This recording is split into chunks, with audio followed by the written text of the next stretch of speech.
JNU में और हर university में होता है, एक पहले स्क्रीनिंग कमेटी होती है जो कि फैकल्टी लोगों मेंबर्स से लेकर बना होता है। इस रिपोर्ट में ये पाया जा रहा है कि कई जगह स्क्रीनिंग कमेटी जिनको बेसिक मिनिमम क्वालिफिकेशंस के ऊपर रिजेक्ट कर देती है, फिर दोबारा उनका नाम जो इंटरनल क्वालिटी असेसमेंट काउंसिल है IQAC, वो कहीं ना कहीं से फिर से उनका अपील को एक्सेप्ट करके उनका नाम शॉर्ट लिस्ट में डाल देती है। ये बहुत इंपॉर्टेंट है। अक्सर जब इस तरह के हम प्रोटेस्ट वगैरह करते हैं, स्पेशली जेएनयू के स्टूडेंट्स को ये बहुत सुनना पड़ता है कि आप पॉलिटिक्स क्यों करते हो, पॉलिटिक्स में क्यों जाते हो, पढ़ाई क्यों नहीं करते हो। जब जिया उल हक पाकिस्तान में आए थे जुल्फ़िकार अली भुट्टो को डिथ्रोन करके, the first thing that he did was कि उन्होंने स्टूडेंट पॉलिटिक्स बैन कर दिया था, और उसका रिजल्ट हम देख सकते हैं अभी पाकिस्तान में क्या है। शायद ही कोई ऐसी पाकिस्तान की सरकार है जो पूरे 5 साल कर पाती है। जितने नामी लीडर्स रहे, बराक ओबामा, हाल के समय के bill Clinton, all from universities, Oxford और हार्वर्ड में दे वर स्टूडेंट लीडर्स। जेएनयू का कैंटीन, जेएनयू का ढाबा, ये सब जगह गपशप होते थे, लेकिन एक तरह से वो एक बड़ा जबरदस्त कोचिंग ग्राउंड, टीचिंग ग्राउंड भी हुआ करता था।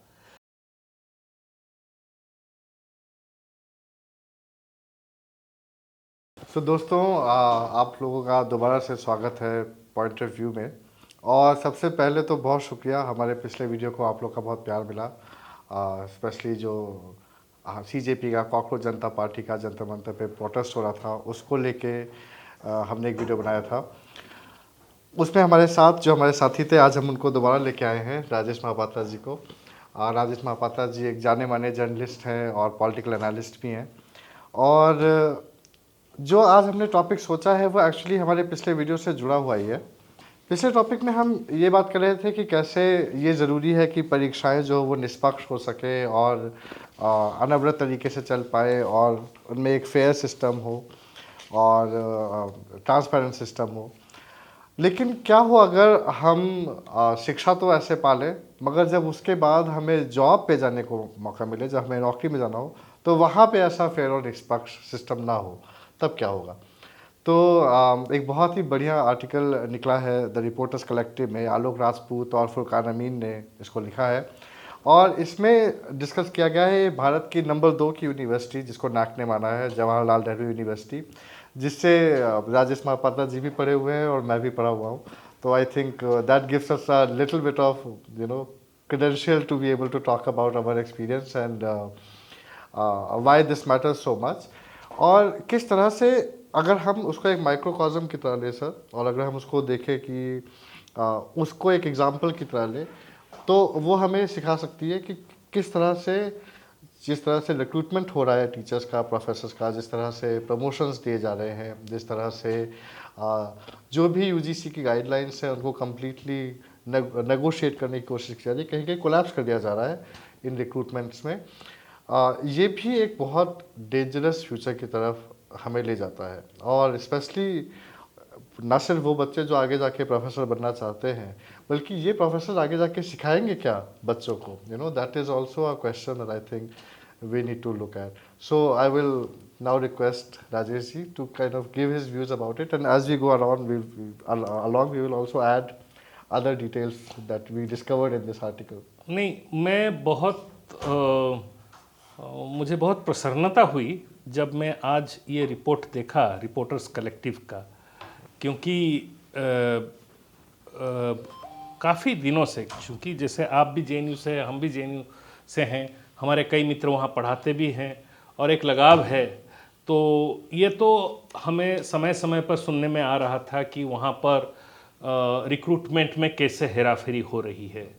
और जैसे सब लोग जानते हैं, मोदी सरकार आने के बाद सबसे पहले उन्होंने जवाहरलाल नेहरू विश्वविद्यालय को निशाना बनाया था अपना। पहले बहुत तरह तरह की प्रयास किए गए कि JNU को एक एंटी नेशनल इमेज देने की, वहाँ पे जो स्टूडेंट एक्टिविज़म है उसके ऊपर क्रैकडाउन करने की बहुत प्रयास किया गया। वहाँ JNU बहुत लोग जानते नहीं है, JNU एक अनोखा यूनिवर्सिटी है। वहाँ पर स्टूडेंट्स, टीचर्स, कर्मचारी सब एक साथ मिलजुल कर रहते हैं और लगभग एक बड़े प्रगतिशील विचारधारा के ज़्यादातर लोग होते हैं।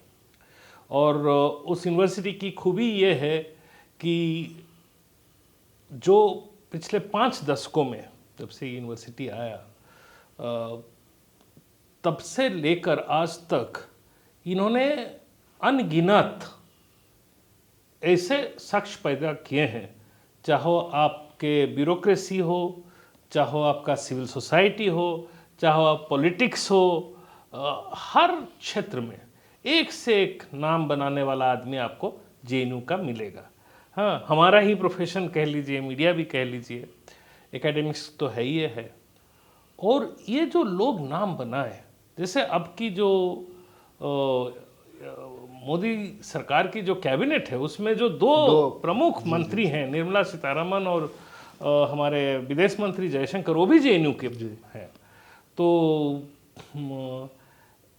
उसमें एक सबसे बड़ा जो चीज़ है कि वहाँ लोग दूर दूरांत से आते थे, गांव से आते थे, शहरों से आते थे, बड़े लोगों के बच्चे भी आते थे, लैंडलेस लेबरर का बच्चा भी आता था, सर्विस क्लास का बच्चा भी आता था। हर रिलीजन, कास्ट, क्रीड, हर तरह का लोग आते थे, क्योंकि वो यूनिवर्सिटी का व्यवस्था ऐसे बनाया था। वहाँ पर पॉजिटिव डिस्क्रिमिनेशन बहुत दिन तक चला, जिसमें कि जो थोड़े बहुत डिसएडवांटेजेस ग्रुप्स से थे उनको प्रेफरेंस दिया जाता था, उनको कुछ वेट्स अलग से दिया जाता था ताकि वो आ पाए, और वो आने के बाद कुछ और बन के निकलते थे। वो हर किसी का बराबरी का बन के निकलते थे, और उसकी वजह से बहुत डाइवर्सिटी भी आती थी। और इस ऐसा यूनिवर्सिटी, और इसीलिए, और वहाँ एक पूरा एकदम हमारा हमेशा एक खुला माहौल रहा। हर कोई, हम लोग जब छात्र थे, आप भी छात्र रहे, हम अपने प्रोफेसर को हर समय क्वेश्चन कर सकते थे, हर कोई चीज़ को हर कोई क्वेश्चन कर सकता था। और यूनिवर्सिटी का असल रोल, मीनिंग वही होता है कि क्रिटिकल थिंकिंग को आगे बढ़ाए। और क्रिटिकल थिंकिंग के लिए ये होता है कि हर समय सवाल पूछे और नया दिशा दिखाए, नया सोच लाए। और इसीलिए विश्वविद्यालय जो है हर समाज में एक बहुत अहम भूमिका निभाते हैं। तो अब आपने जेएनयू से शुरुआत हुआ, और उसके बाद बाकी समय में बहुत सारे और जगह भी ये बात हुआ। और आप देखे होंगे कि जितने सब टॉप यूनिवर्सिटी है उन पे पहले निशाना लगाया गया। सेंट्रल यूनिवर्सिटी हैदराबाद हो जाए, FTII, और आज AMU, जामिया मिलिया, यहाँ तक उन्होंने बनारस यूनिवर्सिटी को भी बख्शा नहीं। बिल्कुल BHU में भी जी। कोलकाता में जादवपुर यूनिवर्सिटी। तो ये क्यों कर रहे थे? 2 कारण है, जैसे पिछली बार मैंने बताया था। एक तो पब्लिक यूनिवर्सिटी जो होता है, स्टेट यूनिवर्सिटी जो होता है, वो सबसे बड़ा विंडो होता है लोगों के लिए सोशल मोबिलिटी के, क्योंकि वहाँ हर कोई बैकग्राउंड का आदमी अपना मेरिट बेसिस पे आ सकता है। हाँ, जैसे हम लोग पढ़ाई कर रहे थे, 15 रुपये हमारा हॉस्टल का रूम का किराया देना पड़ता था, 108 रुपये पूरा सेमेस्टर का फ़ी देना पड़ता था। तो सो दैट पैसा, फ़ी कभी बैरियर नहीं रहा गुणात्मक शिक्षा के लिए। हाँ, अगर आप में हुनर है, आप में मेरिट है, या मेरिट आपके पास आपके बैकग्राउंड के वजह से अगर थोड़ा बहुत कमी भी होता है तो उसके लिए पॉजिटिव डिस्क्रिमिनेशन मेजर्स भी होते थे। और वहाँ आने के बाद जैसे कुछ इनकम बैकग्राउंड के लोगों को मेरिट कम मीन्स स्कॉलरशिप मिलता था, उनको हॉस्टल में मेस फी देना नहीं पड़ता था। हाँ, आपको मैं एक छोटा सा डाइग्रेशन है। मैं जब पढ़ रहा था, अपना MA मेरा ख़त्म हो रहा था, MPhil में मैं आ गया था, तो मेरे पिताजी इंजीनियर थे। उनके पास एक पियोन काम करता था, दलित था। उसका बेटा BA पास किया। वो लड्डू का डब्बा लेके मेरे पिताजी के पास आया और बोला कि मेरा बेटा जो है 7th आया है यूनिवर्सिटी में, उत्कल यूनिवर्सिटी में उसका बेटा 7th पोजीशन में आया, तो उसको यहाँ पे एक पियोन का नौकरी लगा दो, क्योंकि उसकी एम्बिशन वहाँ तक थी। सो मेरे पिताजी सुने जब कि वो 7th आया है, 7th रैंक यूनिवर्सिटी में, बोले क्या बात कर रहे हो तुम, उसको तुम आगे पढ़ाओ। तो उन्होंने कहा कि मेरे बेटे के पास भेज दो जेएनयू में, वो गाइड करेगा। वो लड़का आया, 2 शर्ट 2 पतलून, कुछ नहीं था, मेरे पास रहा, जेएनयू में एडमिशन लिया। आज के डेट पर वो उड़ीसा गवर्नमेंट में एक ऑफिसर है। जब वो आया था तो हम उसी के लिए माई बाप सब कुछ थे। जब निकला और निकल के वो आज के समय पर जैसे हमने किया है जिंदगी में, वैसे उतना भी सफलता उसने भी अचीव की है, हो सकता है ज़्यादा ही किया हो। ठीक है, और कितनों के लिए मार्गदर्शन मिल जाए। यही खूबी था, यही खूबी रहा था जेएनयू का। तो अब जो पहला तो ये जैसे मैंने कहा कि एक तो इनका एजेंडा ये है कि पब्लिक यूनिवर्सिटी का ये जो रोल है उसको न्यूट्रलाइज करना चाहते हैं, उसको नेगेट करना चाहते हैं। तो किस तरह से पब्लिक यूनिवर्सिटी के ऊपर कंट्रोल ले आया जाए। दूसरा बात, उसके बाद पब्लिक यूनिवर्सिटीज़ को इनका जो विचारधारा है, हाँ, उसका क्रीड़ा स्थल बना दिया जाए। और ये जो रिपोर्ट आज आपने जिसकी जिक्र की, ये बहुत इम्पॉर्टेंट है, इस चीज़ को हाईलाइट किया है कि कैसे आप करें। जो हाल में सीजेपी प्रोटेस्ट जब हुआ था पार्लियामेंट में, जब नेता प्रतिपक्ष राहुल गांधी ने कहा, उन्होंने एक सेंटेंस कहा था कि आज के डेट पर हिंदुस्तान में ऐसा कोई यूनिवर्सिटी होगा ही नहीं कि जहाँ का वाइस चांसलर एक राष्ट्रीय संघ का नॉमिनी ना हो। जी जी जी। और ये रिपोर्ट दर्शाता है कि ना केवल वाइस चांसलर ये रैंक एंड फाइल में कैसे लोगों को इन्फिल्ट्रेट किए हैं। अब उससे हमको कोई दिक्कत नहीं कि कोई आरएसएस का मेंबर हो, कोई प्रोफेसर बन जाए। हमें दिक्कत है कि क्या वो अपने काबिलियत से वहाँ प्रोफेसर बन रहा है या वो संघ का है इसीलिए बन रहा है। ये रिपोर्ट दर्शाता है कि जो हिंदुस्तान का टॉप यूनिवर्सिटी है, और ये जान लीजिए जेएनयू केवल हिंदुस्तान का टॉप यूनिवर्सिटी नहीं माना जाता था, ये पूरा विश्व भर में इसका एक मर्यादा था जिसको कि आपने पिछले 7-8 सालों में कॉन्शियसली तोड़ दिया है। हाँ, और ये रिपोर्ट दिखाता है कि लगभग 200 रिक्रूटमेंट हुए हैं इनके जो वाइस चांसलर अपॉइंट हुए, और शुरुआत से लेकर अभी तक हर चीज़ वहाँ पे गड़बड़ हुआ है। जैसे ये जो शांतिलता जो जेएनयू के भवन शांति जो है वाइस चांसलर, ये जब जेएनयू का वाइस चांसलर इनको बनाया गया, इनको नॉर्थ ईस्टर्न हिल यूनिवर्सिटी शिलोंग में इनका पहला एप्लीकेशन 1 साल पहले वाइस चांसलर के लिए इनकी जो नाम प्रपोज किया गया था उसको रिजेक्ट कर दिया था, क्योंकि इनके पीछे बड़ा केस है। हमारा यूजीसी का जो 2018 एक्ट है वो सीधा कहता है कि the person who should be appointed as vice chancellor should be a person of highest moral integrity, conduct and competence. ये पुणे में जब थे 2002 से 2007 तक, ये एक इंटरनेशनल स्टूडेंट सेंटर के इंचार्ज थे जिसके लिए मिनिस्ट्री ऑफ एक्सटर्नल अफेयर्स से फंडिंग होती है। उस प्रोग्राम के तहत बाहर से लोग आते हैं उस यूनिवर्सिटी में, इंटरनेशनल स्टूडेंट्स आते हैं, और पीपल ऑफ इंडियन ओरिजिन के लिए वहाँ कोटा रिजर्व रहता है 15% या ऐसा कुछ। ये उस कोटा के अंदर यहाँ के लोगों को एडमिशन दे रहे थे। एक 2 कमेटी बैठी, फाइनली ये पता चला, ये सस्पेक्ट किया गया कि यहाँ फाइनेंशियल मिसअप्रोप्रिएशन का संभावना शायद है, और बकायदा वो कमेटी जो है उन्होंने बताया कि ये मोरल टर्पिट्यूड का केस है, ग्रॉस मिसकंडक्ट है। हाँ, हालांकि उससे भी आगे उनको पनिशमेंट मिलना चाहिए था क्योंकि ये क्रिमिनल ऑफेंस एक्ट में, एब्सोल्युटली। और शायद यही वजह था नेहरू ने उनका कैंडिडेचर को वाइस चांसलर का रिजेक्ट कर दिया। लेकिन 1 साल के अंदर अंदर उनको फिर से जेएनयू के अंदर घुसाया। जब जेएनयू के अंदर घुसाया था, उनके अपॉइंटमेंट के ऊपर जेएनयू के जो एग्जीक्यूटिव काउंसिल के मेंबर्स जो सर्च कमेटी में थे, उन्होंने रिटन डिसेंट दिया इनके ऊपर। लेकिन जो एक्सटर्नल 3 लोग थे, और आपको ताजुब होगा ये कहते हुए, उसमें एक सज्जन थे अशोक गजानन जो फॉर्मर प्रेसिडेंट ऑफ एबीवीपी रह चुके हैं, अपने आप को एकेडमिक कहते हैं लेकिन कोई खास एकेडमिक क्रेडेंशियल नहीं थे, है उनके पास में। ठीक है। और एक जेएनयू के विजिटर जो है प्रेसिडेंट है, प्रेसिडेंट के एक रिटायर्ड ब्यूरोक्रेट थे और एक ओके के अग्रवाल साहब थे। तो उन्होंने सारे जो है इनका नाम को आगे बढ़ा दिया। तो जो वाइस चांसलर जो है, जो पहले एक करप्शन केस में जिनको इम्प्लीकेट किया जा चुका है, जिनकी अपनी मोरल कंडक्ट जो है वो एवब बोर्ड नहीं है, क्वेश्चनेबल है। तो फिर आने वाले दिनों में उनके समय, और वो ऐसे समय में आए बहुत सारे कारणवश जेएनयू में बहुत सारे वैकेंसीज हो गए थे। लगभग 200 से ऊपर के प्रोफेसर्स, असिस्टेंट प्रोफेसर्स और एसोसिएट प्रोफेसर ज्वाइन किए।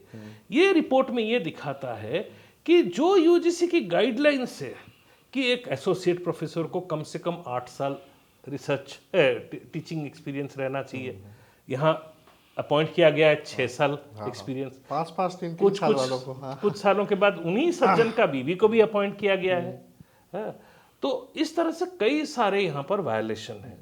हाँ, ऐसे बंदे को अपॉइंट किया गया है जो 2 साल के लिए ट्रांसलेटर का काम कर रहा था, उसको भी मान्यता दी गई एक्सपीरियंस करके। जबकि ये भी एक यूजीसी की गाइडलाइन होती है कि आपकी जो तनख्वाह है वो असिस्टेंट प्रोफेसर के बराबर होनी चाहिए उन 8 सालों में। करेक्ट। यू नो, आप ये रिपोर्ट तो जरूर लिंक में डाल दीजिए लोगों को पढ़ने के लिए, उसके डिटेल्स में जाकर तो कोई फायदा नहीं है, लेकिन मोटा मोटा जो कहानी है कि यहाँ जो बड़ा चीज उभर के आ रहा है कि जेएनयू में और हर यूनिवर्सिटी में होता है, एक पहले स्क्रीनिंग कमेटी होती है जो कि फैकल्टी लोगों मेंबर्स से लेकर बना होता है। इस रिपोर्ट में ये पाया जा रहा है कि कई जगह स्क्रीनिंग कमेटी जिनको बेसिक मिनिमम क्वालिफिकेशंस के ऊपर रिजेक्ट कर देती है, फिर दोबारा उनका नाम जो इंटरनल क्वालिटी असेसमेंट काउंसिल है IQAC,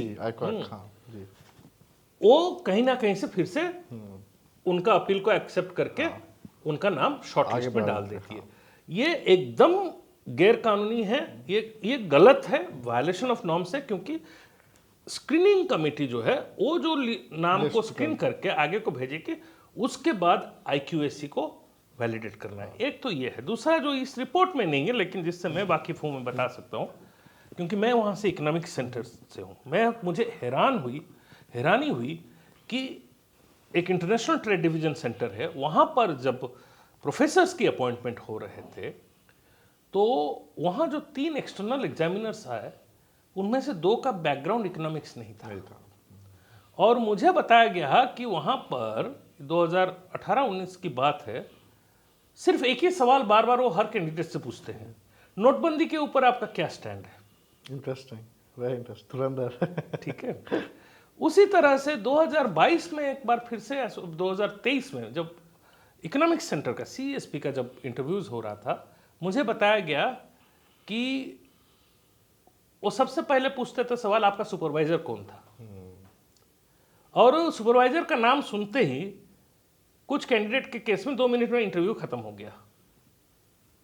यानी कि इस फलाना सुपरवाइजर का अगर स्टूडेंट है तो फलाना सोच का होगा, हमें आगे नहीं बढ़ना है इसके साथ। तो मतलब कहने का मतलब है कि ये जो चीज़ें हम कभी सुने ही नहीं थे। जेएनयू ऐसा जगह जहाँ बना था, ये कैम्ब्रिज, ऑक्सफोर्ड, MIT, वहाँ जो लोग पढ़ा रहे थे या वहाँ जो लोग PhD कर रहे थे उनको बुला बुला के लाया गया यहाँ करने के लिए, देश प्रेम का वो ये देकर कि आइए यहाँ पे हम लोग एक अच्छा यूनिवर्सिटी बना रहे हैं, और लोग आए भी। और उसके उपरांत माने जो कंपटीशन होती थी, मुझे याद है ऐसा कंपटीशन होती थी हायरिंग के लिए। हमारी सेंटर में एक समय पूरा डिपार्टमेंट डिवाइड हो गया किसको हायर करे, क्योंकि लास्ट में 2 शॉर्टलिस्टेड कैंडिडेट बच गए थे। दोनों का क्रेडेंशियल्स जबरदस्त था। एक थे डॉक्टर संजय बारू जो बाद में प्राइम मिनिस्टर के मीडिया एडवाइजर बने, बहुत सारे अखबारों का एडिटर रहे, फाइनेंशियल जर्नलिस्ट रहे, और दूसरी थी प्रोफेसर जयती घोष। फाइनली प्रोफेसर जयती घोष का सिलेक्शन हुआ। लेकिन इस तरह का कैंडिडेट में कंपटीशन होता था। और आप आज कह रहे हैं 8 अपॉइंटमेंट हमारा डिपार्टमेंट में हुआ। मुझे किसने बताया कि उनमें से 2 लोगों को छोड़कर बाकी किसी का PhD एक ढंग का यूनिवर्सिटी से नहीं है। कोई माखनलाल चतुर्वेदी यूनिवर्सिटी ये वो, और यहाँ किस तरह का PhD भी होता है हम जानते हैं। तो खैर ये मूल बात जो है, बिग पिक्चर जो ये है कि अच्छे पब्लिक यूनिवर्सिटी एक सोशल मोबिलिटी के लिए बहुत बड़ा इंपॉर्टेंट रोल प्ले करता है, एक थॉट लीडरशिप डेवलपमेंट में बहुत बड़ा रोल प्ले करता है। और इस तरह के पब्लिक यूनिवर्सिटी के अगर सैंक्टिटी को रिक्रूटमेंट स्कैम इस तरह से हो रहा है जिस तरह से ये रिपोर्ट कह रहा है, यानी कि उसकी सैंक्टिटी खत्म हो रही है। और ये तो जेएनयू दिल्ली में है, यहाँ पे सबका लाइमलाइट में है, तो आपका ये इन्वेस्टिगेशन हुआ तो ये पता चला। लेकिन आज अगर आप ये पता करेंगे पिछले 7-8 सालों में किस तरह से रिक्रूटमेंट हो रहा है सारे स्टेट यूनिवर्सिटीज़ में अलग अलग जगह, तो हर जगह यही कहानी है, हर जगह यही कहानी है। मेरे राज्य में भी मैं वही देख रहा हूँ। और दूसरे तरफ क्या हो रहा है, अपना लोग vice chancellor position, rector, dean position में लगा रहे हैं, दूसरे तरफ फैकल्टी पोजीशंस खाली चल रहे हैं।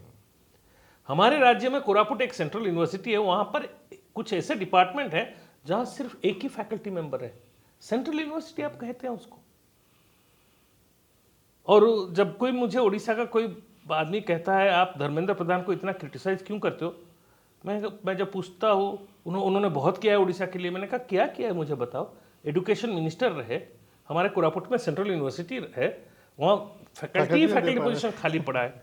एक समय में मुझे याद है इंडियन एक्सप्रेस ने एक स्टोरी किया था कि जो हमारे नेशनल इंस्टीट्यूट ऑफ टेक्नोलॉजी है NIT और कुछ प्रोफेशनल कॉलेजेस में सरकारी प्रोफेशन से लगभग 79 पोजीशंस खाली थे। इसलिए खाली थे कि इनके पास लोग नहीं थे भरने के लिए, क्योंकि ये अपना लोग भरना चाहते हैं और इनका अपने में इतना पढ़े लिखे लोग नहीं है, क्योंकि मिनिमम क्वालिफिकेशन तो भरना पड़ेगा ना, उतने के लिए भी लोग नहीं मिलता था, तो खाली रहता है। तो ये कहानी हर जगह है। ये जेएनयू के केस में देख लीजिए, आप ऐसे वैसे लोग हायर कर रहे हो और जबकि वहाँ के जो लोग हैं मेरे ख्याल से एक्सट्रीमली क्वालिफाइड, एक व्यक्ति का 120 चाहिए होता है, लेकिन 800 समथिंग स्कोर है API, उसके बावजूद उन्हें इंटरव्यू तक के लिए वो बात छोड़िए, 116 फैकल्टी मेंबर्स जेएनयू में हैं इस रिपोर्ट के मुताबिक, जो कि असिस्टेंट प्रोफेसर हैं, लेकिन एसोसिएट प्रोफेसर के लिए 5-6 साल पहले ड्यू हो गए। या एसोसिएट प्रोफेसर हैं और कई सालों से प्रोफेसरशिप के लिए ड्यू हो गए, उनको आप प्रमोशन नहीं दे रहे हो। मेरी खुद की एक मित्र अभी प्रोफेसर बनी है, वो प्रोफेसर के लिए एलिजिबल हो गई थी 2016 या 17 में। लगभग 8 या 9 साल के बाद अभी उनको प्रोफेसर बनाया गया। तो मोटिवेशन कहाँ रहेगा? बिल्कुल बिल्कुल। दूसरा बात यह है कि देखिए यूनिवर्सिटी में जो है professor, associate professor, assistant professor के हिसाब से कौन कितना PhD स्कॉलर्स गाइड कर सकता है। एक प्रोफेसर 8 को गाइड करता है, एक एसोसिएट प्रोफेसर 6, एक असिस्टेंट प्रोफेसर 4 को। तो आप अगर प्रोफेसरशिप बढ़ा देते हो तो आपका PhD स्कॉलर का इंटेक भी बढ़ सकता है। ये करना नहीं चाहते हैं, ये नहीं चाहते हैं कि लोग ज़्यादा पढ़े, उनके ऊपर खर्चा हो, क्योंकि PhD स्कॉलर हो जाएगा तो आपको खर्चा भी करना पड़ेगा। ठीक है, तो ये कहानी है। तो आज जो हम, क्योंकि आपने बात शुरू की कॉकरोच जनता पार्टी के प्रोटेस्ट वगैरह से, ये जो एग्जाम्स है, एग्जामिनेशन सिस्टम को एजुकेशन सिस्टम के साथ मत कंफ्यूज करिए। पहला बात तो है कि एग्जामिनेशन सिस्टम को आप एक सॉफ्टवेयर से फिक्स नहीं कर सकते हो। जैसे आपने नंदन नीलेकनी के नाम पर कमेटी बना दी, हाँ, और कुछ NTA को चेंज कर दिया, उसमें साइबर सिक्योरिटी एक्सपर्ट्स ले आएंगे। वो एग्जामिनेशन सिस्टम में वो भी ड्यूरेबल सोल्यूशन नहीं है। आपने ज़बरदस्ती क्यों सेंट्रलाइज किया एग्जामिनेशन सिस्टम को? क्यों हमारा एग्जामिनेशन सिस्टम इतना MCQ ओरिएंटेड है, मल्टीपल चॉइस क्वेश्चन ओरिएंटेड है? क्योंकि वो क्या करता है, रोट लर्निंग को रीइंफोर्स करता है, क्रिटिकल थिंकिंग को अंडरमाइन करता है। वो खैर अलग बात है, लेकिन हम एजुकेशन सिस्टम की सुधार कह रहे हैं। यहाँ जो कॉकरोच जनता पार्टी का जो प्रोटेस्ट हुआ, वहाँ पे जो युवा वर्ग आए, वो बशर्ते वो आए, ट्रिगर हुआ नीट पेपर लीक से। लेकिन मैंने इतने सारे लोगों से बात किया, वो तो ज़्यादातर उनमें से नीट एग्जाम लेने वाले भी नहीं थे। उनका ज़्यादातर बात ये हो रहा था कि हमारा शिक्षा व्यवस्था को ठीक किया जाए और हमें हमारी शिक्षा व्यवस्था में कोई ऐसा शिक्षा नहीं मिल रही है जो कि हमें आने वाले समय के लिए तैयार कर रहा है, इवन वर्तमान के लिए भी तैयार नहीं कर रहा है, क्योंकि हमें नौकरी नहीं मिल रहा है। तो वो बड़ा सवाल है। इसीलिए एजुकेशन सिस्टम और एजुकेशन में पब्लिक एजुकेशन सिस्टम एक बहुत बड़ा चीज़ है। तो अगर आप कहते हैं, तो चूंकि अभी ये मांग उठा है और ये मांग हट नहीं रहा है, और हमारे सारे ये जो यंग लोग हैं, ये लोग अब कह रहे हैं कि हमें व्यवस्थागत परिवर्तन चाहिए। तो व्यवस्थागत परिवर्तन चाहिए, तो व्यवस्था को जो बिगाड़ रहा है, ये जो रिपोर्ट जो दिखा रही है, इन चीज़ों के बारे में भी बात होनी चाहिए। तो इसीलिए मैं आपका आभारी हूँ कि आपने आज ये प्रोग्राम किया। तो इस प्रोग्राम के माध्यम में अगर हमारा मैसेज कुछ ये युवा लोगों के पास पहुँच रहा है कि आपको भी यही सारे चीज़ इशू उठानी पड़ेगी, कैसे यूनिवर्सिटी सिस्टम को तोड़ा जा रहा है, कैसे कॉलेज सिस्टम को गुणात्मक शिक्षा कॉलेजेस में नहीं मिल रही है, और किस तरह से ये जो साइड में जो कोचिंग इंस्टीट्यूट का कल्चर शुरू हुआ है, जो एक तरह से दिमाग की तरह हमारा एजुकेशन सिस्टम को खा जा रहा है। हाँ, इन चीज़ों के ऊपर चर्चा होनी चाहिए। और यहाँ पर ये जो कारनामा है इनका, ये कारनामा समय समय पर एक्सपोज होना चाहिए। आज का जेएनयू का रिपोर्ट है, मेरे ख्याल से अलग अलग यूनिवर्सिटी का भी रिपोर्ट होना चाहिए, केवल ना रिपोर्ट होना चाहिए, इसकी जवाबदेही होनी चाहिए। इसके लिए जो रिस्पॉन्सिबल है उनको they have to be brought to book, क्योंकि ये एक तरह से क्रिमिनल ऑफेंस है। और ये आप हमारे बच्चों के साथ खिलवाड़ कर रहे हो। जब आप जब धांधली कर रहे हो एक प्रोफेसर के अपॉइंटमेंट में, ये तो वही हो गया ना, एक फर्जी डॉक्टर को हाँ आप पेशेंट के पास भेज दोगे तो क्या होगा? हाँ, तो वही कहानी हो जाएगी। आप फर्जी टीचर को हमारा स्टूडेंट्स का कोच बना दोगे, तो हमारा स्टूडेंट का भविष्य फ्यूचर क्या है भाई? But Rajesh, on that note, I want to just like briefly also contextualize this conversation, in a larger way. उसमें क्या है कि जैसे आपने शांति श्री धूलीपाला जी के बारे में बोला, जो वाइस चांसलर है अभी जेएनयू की, just to kind of explain to our audience कि कैसे स्ट्रक्चरल चेंजेस वर्क करते हैं और कैसे स्ट्रक्चरल चेंजेस जरूरी हैं। शांति श्री से जस्ट पहले जो जेएनयू के वाइस चांसलर थे, उनका नाम था जगदीश मामीडाला। जगदीश मामीडाला आईआईटी से आए थे और उन्होंने जेएनयू में वो किया। उनके कार्यकाल के दौरान जेएनयू में कुछ सबसे बड़े इश्यूज हुए, कुछ सबसे बड़े प्रॉब्लम। वो खास भेजा ही गया था, भेजा ही गया इसी काम में कि तोड़ना है। एग्जैक्टली। और उनको काफ़ी बहुत बार बच्चे हंगर स्ट्राइक पे गए और बहुत सब कुछ हुआ उनके दौरान में। और आप आमतौर पे सोचेंगे कि जिसने इतना बुरा वाइस चांसलरशिप निभाई, उसको इसे कुछ तो सज़ा मिलेगी कहीं ना कहीं से, है ना। मगर मैं आपको बताता हूँ क्या सज़ा मिली जगदीश मामीडाला को। वो इस समय यूजीसी के अध्यक्ष हैं। हाँ, उनको यूजीसी का अध्यक्ष बना दिया गया। तो ये बहुत इंपॉर्टेंट है। अक्सर जब इस तरह के हम प्रोटेस्ट वगैरह करते हैं, स्पेशली जेएनयू के स्टूडेंट्स को ये बहुत सुनना पड़ता है कि आप पॉलिटिक्स क्यों करते हो, पॉलिटिक्स में क्यों जाते हो, पढ़ाई क्यों नहीं करते हो। जब जियाउल हक पाकिस्तान में आए थे जुल्फिकार अली भुट्टो को डिथ्रोन करके, the first thing that he did was कि उन्होंने स्टूडेंट पॉलिटिक्स बैन कर दिया था। और उसका रिजल्ट हम देख सकते हैं अभी पाकिस्तान में क्या है। शायद ही कोई ऐसी पाकिस्तान की सरकार है जो पूरे 5 साल कर पाती है। It's very hard there. हर बार उनका मिलिट्री डिक्टेटरशिप आ जाता है उनका। Is that the world we want to build? ये क्वेश्चन हमें अपने आप से पूछना चाहिए। और जैसे राजेश जी ने बोला कि सिर्फ पढ़ाई के लिए ही नहीं, बल्कि यहाँ से जेएनयू जैसे माहौल से बढ़ के आप अलग अलग सेक्टर में जाते हैं, सिविल सोसाइटी में जाते हैं, पॉलिटिक्स में बहुत से लोग गए हैं, बहुत सारे। So student politics and student education are also interconnected. Absolutely. They are also interrelated. And JNU tells you. Yeah. देखिए, लोग हमारे खास करके मिडिल क्लास में हमारे पेरेंट्स लोग बोलते हैं, बेटा पढ़ाई पे ध्यान दो, पॉलिटिक्स ये सब गंदा चीज़ है। आप बताइए, उन्हीं पेरेंट्स से पूछना चाहिए, आप जो आज एक फ्री सिटीजन होकर इंडिया के घूम रहे हो, क्या वो आप फ्री सिटीजन बनते अगर हमारा स्वाधीनता संग्राम नहीं होता, आज़ादी की ये लड़ाई नहीं होती? और आज़ादी की जो लड़ाई है उसके लिए लोग आए कहाँ से? यूनिवर्सिटी में से, कॉलेज, स्कूल और विश्वविद्यालय से आवाज़ उठती है और वहाँ से लोग आते हैं, वो फ्यूचर का लीडर बनते हैं। और इस चीज़ को जो कुछ देशों ने समझा अच्छी तरह से, वो देश कहाँ है और हम कहाँ हैं। जैसे आप इंग्लैंड का ही कहानी ले लीजिए, जो ऑक्सफोर्ड यूनिवर्सिटी का प्रेसिडेंट होता है उसके लिए एक खास स्थान होता है, मेरे ख्याल से वो हाउस ऑफ उनका। हाँ, they have a house for that. हाँ, और आप देखेंगे जितने ऑक्सफोर्ड यूनिवर्सिटी के प्रेसिडेंट्स हैं वो आगे जाके कुछ ना कुछ बनते हैं ब्रिटेन के सरकार में। They go into, most of them go into politics. आपके देखिए जितने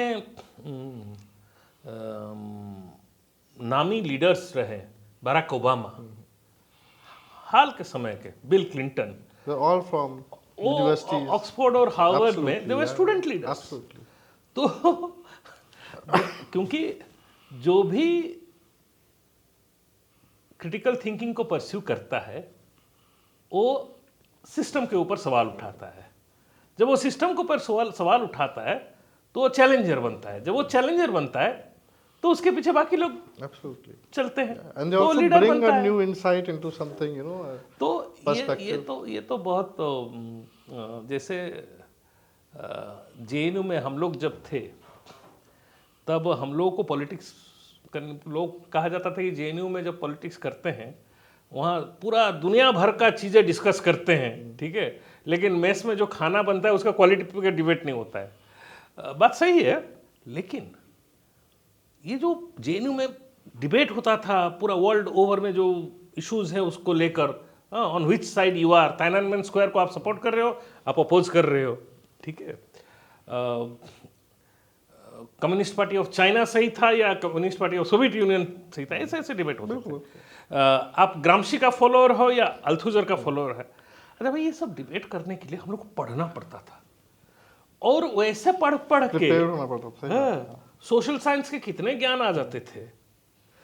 जेएनयू का कैंटीन, जेएनयू का ढाबा, ये सब जगह गपशप होते थे, लेकिन एक तरह से वो एक बड़ा जबरदस्त कोचिंग ग्राउंड, टीचिंग ग्राउंड भी हुआ करता था।